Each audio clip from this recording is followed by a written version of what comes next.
Yo les petits choux, bienvenue dans cette nouvelle vidéo, c'est Ralex et aujourd'hui on va parler de l'échec. Tout simplement parce qu'en fait j'ai passé ma vie à échouer, mais tout le monde me dit toujours que ma vie est trop cool et que c'est incroyable. Et en ayant passé ma vie à échouer, bizarrement, je n'ai jamais été aussi riche qu'aujourd'hui. Je pense que j'en suis à ce niveau-là aujourd'hui, pas parce que j'ai réussi, mais juste parce que j'ai continué à échouer de nombreuses et nombreuses fois pour comprendre en fait ce qui fonctionne vraiment derrière. Donc pour ceux qui me découvrent, je m'appelle Alex Raffetin, ça fait maintenant 7 ans que j'entreprends, j'ai monté plusieurs boîtes, dont la première Père et Fiche, qui est l'enseigne la plus incroyable de restauration rapide où on fait de la street food de poisson, où on a été très agressif en marketing. Et en parallèle, j'ai fait beaucoup de e-com. J'ai une agence qu'on a transformé en pôle média. Du coup, on a une agence d'acquisition qui s'appelle BrainLab, Recordia, qui sont des studios de podcast, et Green Bull Media, où on crée des chaînes YouTube, nous en interne, et aussi pour les marques, où on les transforme en médias. Donc cet écosystème média, on emploie à peu près 25 personnes, et du coup, ça se développe plutôt bien, puisqu'on est en très forte croissance. Les nouvelles sont plutôt bonnes de notre côté, mais on va dire, avant d'en arriver là, j'ai mangé des trucs de tous les côtés. Et donc l'idée, en fait, c'est un peu de revenir sur tous les gros échecs que j'ai eus, pour que tu comprennes que en fait, j'étais totalement une personne lambda de base et à chaque échec, qu'est-ce que ça m'a apporté et qu'est-ce que ça m'a mis comme déclic dans ma tête. Donc, si je dis pas de bêtises, il y a à peu près 9 échecs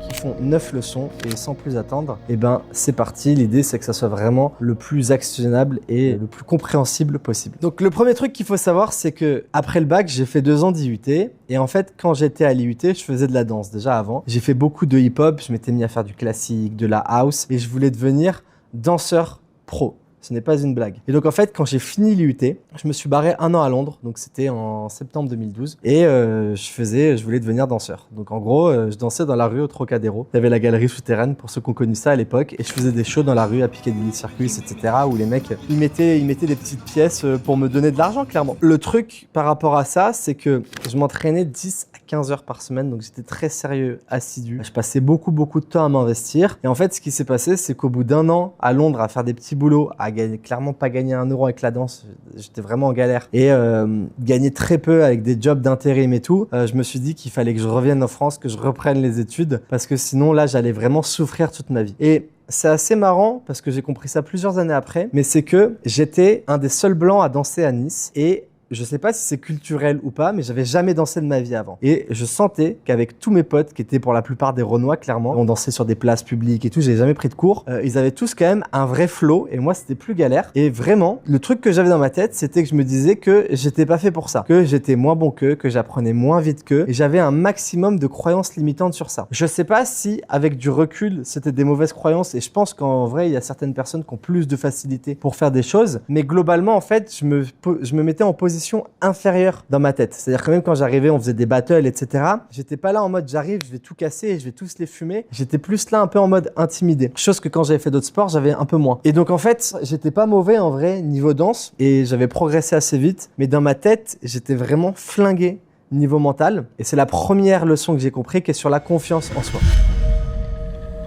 C'est-à-dire que la confiance précède la compétence et tu peux avoir le plus gros talent du monde, si tu n'as pas confiance en toi, il va pas se passer grand-chose. Et donc, je rentre de Londres, j'étais rentré vers mai. Et en fait, je m'étais un peu inscrit en last minute au concours de Schema. J'avais révisé, mais pas non plus tant que ça. Pareil, j'y allais en mode putain, c'est un truc de fou si je suis prêt à ce concours. Donc pareil, là, j'étais vraiment 0-0 niveau confiance. Et en fait, ce qui s'est passé, c'est que j'ai passé les épreuves de l'écrit et sur l'oral, je me suis totalement planté. Je sais même pas combien j'ai eu, je crois que j'ai même pas eu 5. Donc du coup, j'ai pas été pris à Schema. Et donc là, en fait, je me suis dit, ok, c'est la merde parce que je pouvais même plus rejoindre les facs parce que en fait, toutes les inscriptions étaient validées. Et c'est à ce moment-là que j'ai compris la deuxième leçon qui était vraiment au niveau des responsabilités.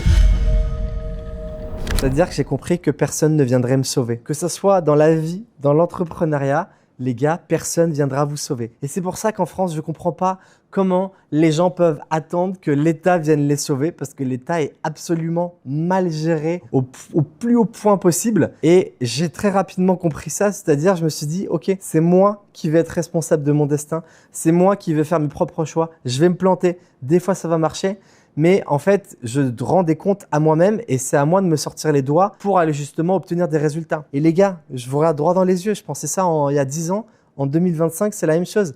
Personne viendra vous sauver. Et en fait, tous les gens qui se victimisent dans leur sort, moi, j'ai pas de chance, moi, j'ai pas eu la même chance qu'un tel et tout. Il y a des inégalités, bien sûr. À la naissance, on n'est pas tous égaux, c'est une réalité.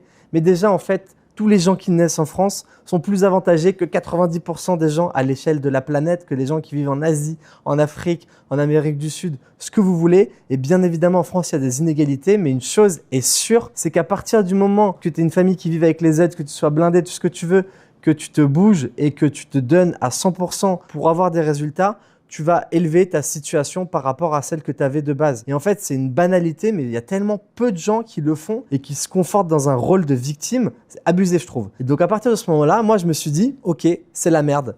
Je voulais être danseur, j'ai tout foiré. Je voulais aller à Schema, j'ai raté. Va falloir que je trouve des solutions très très rapidement. Et donc en fait, ce qui s'est passé en 2-2, c'est que j'ai trouvé une université anglaise qui ouvrait un campus vers Grasse. Donc avec mon meilleur pote qui était mon coloc, qui était dans la même merde que moi en rentrant de Londres, on s'est inscrit, on a fait notre L3, on a préparé le concours Schema et j'ai été pris au concours Schema pour arriver en M1. Donc en M1, je fais mon semestre à Nice, après on bouge en Chine et là on avait une année de césure à faire. Et pareil, en vrai, j'étais pas très chaud encore niveau la leçon 1, je l'avais pas encore totalement acquise. Le truc qui est marrant, c'est qu'encore une fois, j'ai cherché un stage, donc je savais pas du tout ce que j'allais faire, je galérais, je postulais n'importe où, c'était une vraie galère et j'ai postulé à plus de 100 stages pour être pris quelque part. J'étais par contre, encore une fois, je prends mon destin en main, j'étais sérieux. Donc je me tuais, je postulais partout, j'étais pris nulle part. Et le seul stage qui m'a accepté, c'est un stage à Kiabi en développement de collection femmes grande taille. Ok, c'était pas le truc le plus sexy. Et c'était à HEM, qui est à 1 heure de Lille. Et donc en fait, ça c'était la leçon 3, qui est le mouvement vaut mieux que l'attente. En gros là, je me suis dit, bon bah c'est simple, t'as pas le choix. Donc j'ai déménagé, je suis parti à Lille.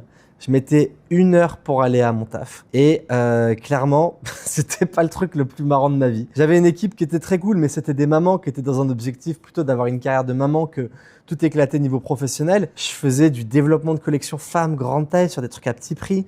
J'y comprenais pas grand chose. Et là, pareil, je me suis dit, putain, il va vraiment falloir que tu te bouges le cul pour te trouver quelque chose, trouver du sens à ta vie. Et ce qui était marrant, c'était que j'étais dans une équipe où il y avait que des femmes. Et le midi, tout le monde rentrait prendre sa pause avec ses enfants, etc. Et moi, j'avais découvert un livre à l'époque qui s'appelait Comment se faire des amis. Et donc, je lisais seul dans mon coin quand je mangeais Comment se faire des amis, qui est un livre sur les relations humaines et tout, qui est pas un livre pour se faire des potes, qui était super intéressant. Mais du coup, ça faisait vraiment le petit mec là, solo, bolos dans son coin, qui lisait son petit livre pour apprendre à se faire des amis, qui avait 0 pote là-bas. Bref, c'était la catastrophe. Et donc, en fait, à partir de ce moment-là, je me dis, OK, il faut vraiment que je trouve un stage vraiment stylé.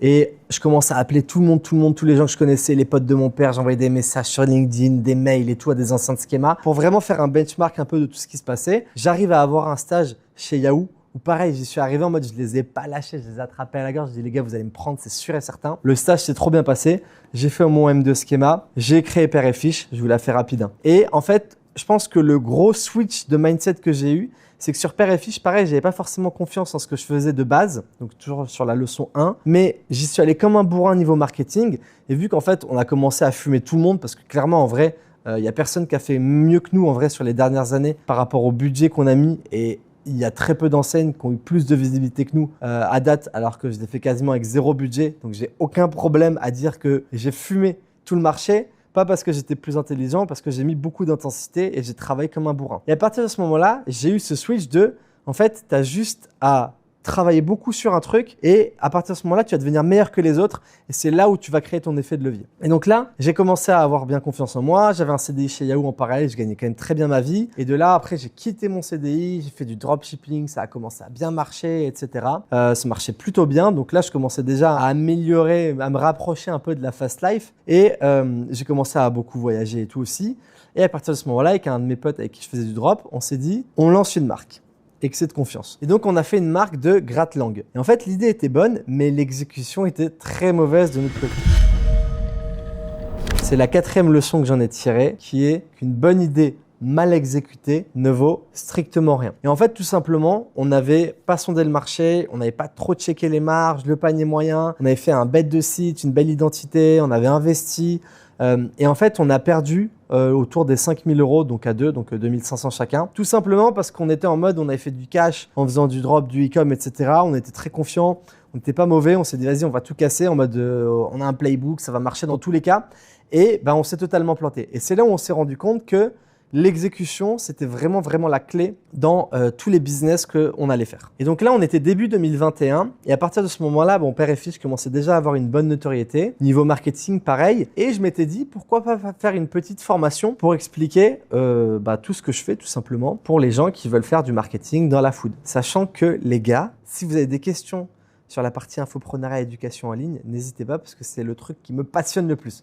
L'éducation en ligne, c'est la folie. Arrêtez de dire que les vendeurs de formation sont des arnaqueurs. Du coup, je commence à préparer les trucs de mon côté et là, je rencontre tous les gars de Green Bull, donc Yann Darwin, etc., qui étaient des potes de potes. Et je rencontre Benoît, qui est un des associés, qui me dit « Putain mec, je cherchais quelqu'un pour faire une formation marketing dans la food et tout. » Donc de là, on se dit « Let's go, on est des boss, on va tout casser, on va éclater le marché. » Donc je sonde rien du tout. J'appelle personne, n'importe quoi. Je prévois de toute la formation, il n'y avait pas lié à côté. J'ai mis tellement de temps à la préparer. Et je tourne pendant 2 semaines non-stop. Donc 2 semaines de formation, de tournage à temps plein, plus les équipes qu'on montait, etc. Tellement de temps dessus. Et en fait, on lance la formation. Et bon, je vous la fais rapide, hein, mais j'avais un deal d'association où on splittait le bénéf avec Green Bull. Et j'ai fait 0 € de bénéf sur cette formation.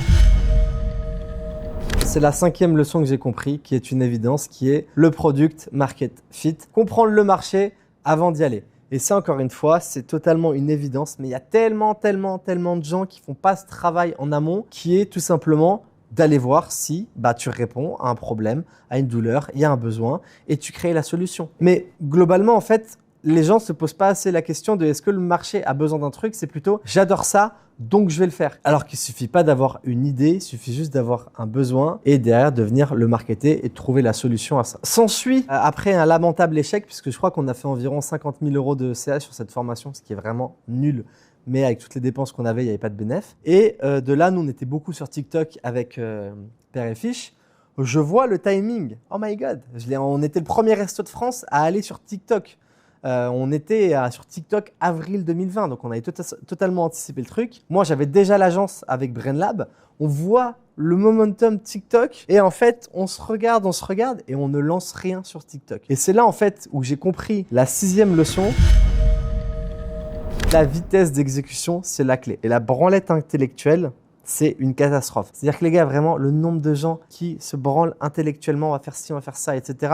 et qui ne passent pas à l'action. Et en fait, là, pour le coup, j'ai eu un énorme manque à gagner sur ce truc. C'est que tout simplement, si on était en amont, on avait tous les codes, on aurait pu lancer une offre. On a traîné. On est resté sur des acquis et on n'a pas lancé ce truc. Ce qui était clairement un vrai... ce qui était terrible en soi parce que le nombre de fois pareil ça où j'ai pas eu assez de rapidité d'exécution sur un truc et du coup j'ai perdu. C'est la vague, elle est là et boum, je la surfe pas. Et ça vraiment, c'est un truc de fou comme faut être rapide quand on exécute. S'en est suivi des petits side business qu'on a fait totalement par opportunité, à savoir un site d'achat de likes, donc achat-revente de likes, un peu comme Fast Like, j'ai fait avec Axel et un pote où on avait les fournisseurs en Inde et tout, on margeait de fou. Et pareil, en fait, on l'a traité de très loin et on avait fait aussi un site, je crois que c'était juste avant, où on vendait des filtres Instagram et tout, à l'époque où c'était la mode. Et en fait, pareil, ça, on s'était dit, idée de fou, ça va grave marcher, mais personne s'était vraiment investi. On le traitait un peu en fond, on a mis 2-3 personnes dessus, mais qui étaient en mode presta, mais vite fait. Et en fait, ça nous a rapporté 0, donc après, on n'a pas investi énormément non plus. Et c'est là, en fait, où j'ai appris la 7e leçon qui est l'intensité. C'est-à-dire que les gars, quand on fait un truc, il faut mettre de l'intensité. Et c'est vraiment cette intensité qui vient créer le momentum, le timing, toute la dynamique qu'il y a pour faire péter un business. Derrière, la 8e leçon, ça a été par rapport à l'ouverture de notre restaurant Père et Fiche qu'on a signé avant Covid, où malheureusement, on était dans une rue qui s'est vidée de jour en jour après le Covid. Et en fait, au bout d'un moment, on a voulu le revendre, mais on n'a pas réussi. Et il est parti en liquidation, sachant qu'on était caution perso. Donc la banque nous a dit, vous devez me rembourser l'argent. Et on a perdu de l'argent, un peu beaucoup. Clairement, j'ai compris la 8e leçon à ce moment-là, c'est cash is king, une expression anglaise, mais c'est vraiment un truc de fou, c'est-à-dire que au bout d'un moment, les gars, on fait du business, on fait pas du bénévolat, on fait pas de l'association. Faut qu'un business, ça soit rentable et ça crache de l'argent. Et j'en ai appris vraiment à mes dépens et croyez-moi que maintenant, avant de m'investir sur un truc, je regarde comment je vais pouvoir faire rentrer du cash le plus rapidement possible et de façon rentable. Et enfin, la 9e leçon, c'est un peu un gros groupement de tout ça, c'est que ton ego, c'est ton pire ennemi. C'est-à-dire que mon ego, il m'a empêché plein de fois de prendre les bonnes décisions, de déléguer. Ça m'a coûté du temps, de l'énergie, des opportunités. Et vraiment, par rapport à ça, au plus tu sors ton ego de tes décisions business, au plus tu vas réussir à agir vite, exécuter rapidement, prendre les bonnes décisions et créer des effets de levier et passer des paliers dans ton business. Sachant que l'ego, souvent, ça te fait prendre des décisions émotionnelles qui sont très mauvaises. Et ce qu'il faut comprendre, en fait, c'est que là, aujourd'hui, tout est en train de bien se développer, que ce soit sur Père et Fiche, sur le groupe média, sur tout ce que je peux faire à côté, tout est, on va dire, dans la bonne direction. Mais c'est tout simplement parce que j'ai mangé des portes sur des portes, sur des portes, sur des portes. Je connais personne qui a fait un vrai business, qui se développe, un truc clean, qui n'a jamais échoué. Quand tu entreprends, tu te prends des murs sur des murs sur des murs. Et c'est là vraiment où tu vois la différence de gens qui sont résilients ou pas. C'est tout simplement en fait qu'une personne qui sort jamais de sa zone de confort, elle se prend un mur, elle a mal et elle s'arrête. Une personne qui commence à entreprendre, elle se prend un mur, puis elle s'en prend un autre, puis elle s'en prend un autre. Et c'est là où tu vois vraiment la différence de résilience entre les gens. C'est qu'en fait, même aujourd'hui, quand les business vont bien, toutes les boîtes sont en croissance, c'est rentable, etc. Je continue à me prendre des murs régulièrement et à gérer des problèmes, des imprévus. Et au plus tu sors de ta zone de confort, au plus tu vas plus du tout sentir les murs que tu te prends. C'est ça en fait qui est super important de comprendre, c'est que là aujourd'hui, même quand j'ai plein de petits échecs, je les sens même plus passer parce que c'est devenu une habitude qui est totalement ancrée dans tout ce que je fais au quotidien. Et je pense totalement que si tu veux faire des grandes choses, apprendre à être là sur le long terme, à jouer vraiment le big game, en fait, faut que tu apprennes tout simplement à accepter de perdre très régulièrement. Et perso, moi, avec tout ça, même si j'ai échoué plein de fois dans ma vie, j'ai réussi à me créer la vie que je voulais, c'est-à-dire avoir la liberté géographique, la liberté financière, avoir des business avec mes potes, faire des choses qui me passionnent. Et le critère que je regarde, c'est le matin, je me lève, j'ai beaucoup plus que ce dont j'ai besoin pour vivre. Je suis content d'aller au bureau, je suis content d'aller au travail, je suis content de bosser chez moi, je suis content de voyager. Mais je me dis, en fait, cette journée va être intéressante et je suis toujours très stimulé par ce que je fais. Et ça, je pense que la petite flamme, c'est super important de comprendre quand tu l'as ou tu l'as pas. Donc, si tu regardes cette vidéo et tu es dans une phase où tu vas échouer, tu vas être en galère, je pense que c'est super important que tu t'arrêtes pas, que tu fuis pas parce que c'est la preuve, en fait, que tu es en train d'avancer et c'est des situations qui sont inconfortables parce qu'à partir du moment où tu sors de ta zone de confort, c'est très compliqué. Mais l'échec, en gros, c'est ça qui va t'apporter de l'expérience et par l'expérience, c'est ça qui va créer toute ta richesse. Sur ce, je m'étais noté une petite phrase incroyable qui est la suivante. L'échec est une monnaie, plus tu en payes le prix, plus tu gagnes en liberté. C'était Ralex. Ciao les petits choux!